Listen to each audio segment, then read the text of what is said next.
কিছুদিন আগের কথা। সঞ্জু স্যামসন বাংলাদেশের বিপক্ষে ৪৭ বলে ১১১ রানের একটা ইনিংস খেলেছিল। আর তখন সবাই কি বলেছিল জানেন? আরে ঘরের মাটিতে সেঞ্চুরি করেছে, তা আবার বাংলাদেশের মতো বোলিং লাইন আপের সামনে, এতে আবার মাতামাতির কি আছে? আর এরকম ইনিংস তিনি আইপিএলে তো প্রত্যেকবার ভুলে ভাটকে করেই ফেলেন। দেখার বিষয় তো তখন হবে যখন সঞ্জু স্যামসন সেনা কান্ট্রিতে গিয়ে সেঞ্চুরি মারবে।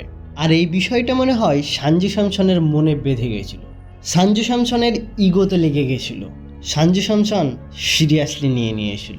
তাই আজ সব প্রশ্নের উত্তর, হেটারদের সব মিমসের জবাব, সঞ্জুর উপরে আঙুল তোলা সব লোকেদের মুখ বন্ধ করে দিল 50 বলে 107 রানের ইনিংস খেলে। আর আপনি ভাবতে পারবেন না, এই যে 107 রান করেছে তাতে তিনি 10টা 6 এবং 7টা 4 মেরেছে, মানে 84 রান তিনি বাউন্ডারির মাধ্যমেই করেছেন।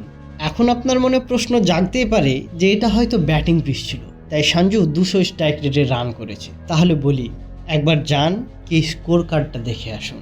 সত্যি ভাই, তিলক বর্মা 33 রান ছাড়া ভারত তো বাদই দেন, দক্ষিণ আফ্রিকার কোনো ব্যাটসম্যানই 30 রানে পৌঁছাতে পারেন। আর একটা কথা বলে রাখি, এই ম্যাচটা কিন্তু ভারতে হচ্ছে না। সঞ্জু স্যামসন এই গতিতে রান করছে আর কোনো রেকর্ড করবে না, এটা কি কখনো হতে পারে? স্যামসন কি রেকর্ড করলো আপনি কি জানতে ইচ্ছুক?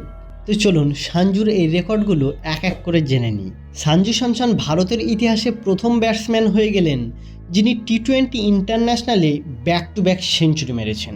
সঞ্জু স্যামসন দক্ষিণ আফ্রিকার সামনে টি-20তে ফাস্টেস্ট সেঞ্চুরি লাগানোর রেকর্ডটাও তার নামে করে নিলেন। সঞ্জু স্যামসন প্রথম উইকেট কিপার ব্যাটসম্যান হয়ে গেলেন যিনি টি-20তে 2টা বা তার অধিক সেঞ্চুরি লাগিয়েছেন। সঞ্জু স্যামসনের এই পারফরমেন্সের পর চারিদিকে শুধু সঞ্জু আর সঞ্জুই চলছে, আর এটা হওয়া উচিত। কিন্তু রবি বিষ্ণুই এবং বরুণ চক্রবর্তী এই ম্যাচে যেভাবে বল করেছিলেন না, অত্যন্ত আকর্ষণীয়। বিশেষ করে বরুণ চক্রবর্তী দক্ষিণ আফ্রিকার ব্যাটসম্যানদের নাচিয়েছেন। যে ক্লাসন স্পিনারদের দাঁড়িয়ে দাঁড়িয়ে ছক্কা মারে, যে ক্লাসন স্পিনারদের ভূত বানিয়ে দেয়, সেই ক্লাসনকে নিরুপায় অসহায় করে দিয়েছিলেন বরুণ চক্রবর্তী। কাল রবি বিষ্ণুই 3 এবং বরুণ চক্রবর্তী 3 উইকেট নিয়েছিলেন। আর বরুণ চক্রবর্তী যে 3 উইকেট নিয়েছিলেন সেগুলো কিন্তু যেমন তেমন উইকেট ছিল না। তিনি রিকেলসন, ডেভিড মিলার ও ক্লাসেনের মতো বড় বড় ব্যাটসম্যানদের উইকেট নিয়েছেন মাত্র 25 রান দিয়ে। জাসপ্রীত বুমরা বল করতে এলে ব্যাটসম্যানরা যেভাবে উইকেট বাঁচিয়ে খেলে, রান না হোক কিন্তু উইকেট বাঁচাতে হবে, ঠিক সেরকমই করছিল কাল দক্ষিণ আফ্রিকার ব্যাটসম্যানরা বরুণ চক্রবর্তীর বোলিংয়ের সময়। বরুণ চক্রবর্তী কি লম্বা রেসের ঘোড়া হতে পারবে? আর সঞ্জু স্যামসন কি পরের ম্যাচে সেঞ্চুরি বা হাফ সেঞ্চুরি লাগিয়ে নতুন রেকর্ড গড়তে পারবে? আপনার কি মনে হয়? আপনার মতামত নিচে কমেন্টে জানাবেন।